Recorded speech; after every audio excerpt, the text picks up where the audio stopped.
ajaran Nahdlatul Ulama salapan bentang kukuring eta diterjemahkan di tahun 2008 salapan lengkah ngawangun Nagri Raharja.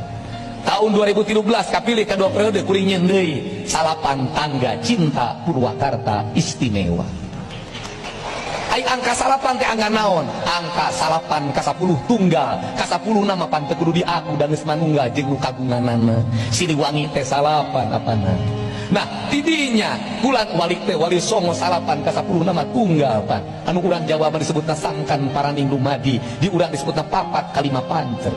Nah, eta, nah ieu nu dilakonan teh eta bakal jadi kamakmuran hirup tidinya, kamakmuranana jucung ka Pidandung, anu Mahagung, kaditu pan. Mungkin itu mah mungkin puncak naon artina ari dihandap mah sagala aya.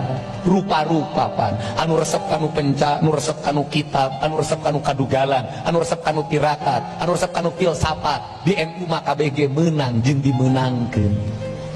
Dan keke bakal kapangiku sorangan kaditu nama Gusti mah